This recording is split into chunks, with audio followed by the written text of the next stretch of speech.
بسم الله الرحمن الرحيم عن جابر رضي الله تعالى عنه قال عطش الناس يوم الحديبية ورسول الله صلى الله عليه وسلم بين يديه ركبة فتوضأ منها الحديث رواه البخاری۔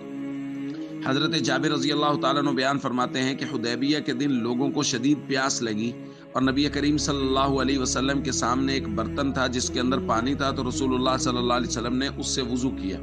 ثم اقبل الناس نحوہ، پھر لوگ حضور کی خدمت میں حاضر ہوئے تو رسول اللہ صلی اللہ علیہ وسلم نے پوچھا ما لکم، کیا ہوا ہے؟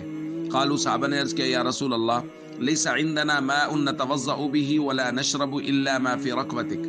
یا رسول اللہ ہمارے پاس پانی نہیں ہے جس سے ہم وضو کر سکیں یا جس پانی کو ہم پی سکیں مگر وہی پانی ہے جو آپ کے اس برتن میں موجود ہے۔ صحابی کہتے ہیں فوضع النبی صلی اللہ علیہ وسلم یدہ فی الرکبہ، رسول اللہ صلی اللہ علیہ وسلم نے اپنا ہاتھ برتن میں رکھ دیا، فجعل الماء يفور من بین اصابعہ کامثال العیون، تو پانی حضور علیہ الصلوۃ والسلام کی مبارک انگلیوں سے ایسے جاری ہو گیا جس طرح چشموں سے پانی جاری ہوتا ہے۔ صحابہ کہتے ہیں فشربنا وتوضأنا، تو پھر ہم نے اس پانی کو پیا بھی اور اس سے وضو بھی کیا۔ حضرت جابر رضی اللہ تعالیٰ عنہ سے پوچھا گیا کہ آپ لوگ کتنے تھے؟ کم کنتم یومئذ، اس دن آپ لوگ کتنے تھے؟ انہوں نے فرمایا اگر ہم 1,00,000 بھی ہوتے تو وہ پانی ایسے چل رہا تھا کہ وہ ہم سب کو کفایت کر جاتا، لیکن انہوں نے کہا کہ ہم اس دن 1500 لوگ تھے۔ دوستو، یہ ہمارے پاک پیغمبر حضرت محمد کریم صلی اللہ علیہ وسلم کا معجزہ ہے کہ حضور علیہ الصلوۃ والسلام کی مبارک انگلیوں سے پانی نکلا، اور کتنے ہی مبارک وہ نفوس ہیں اور کتنے ہی مبارک صحابہ کرام ہیں جنہوں نے حضور علیہ الصلوۃ والسلام کی مبارک انگلیوں سے نکلا ہوا پانی پیا۔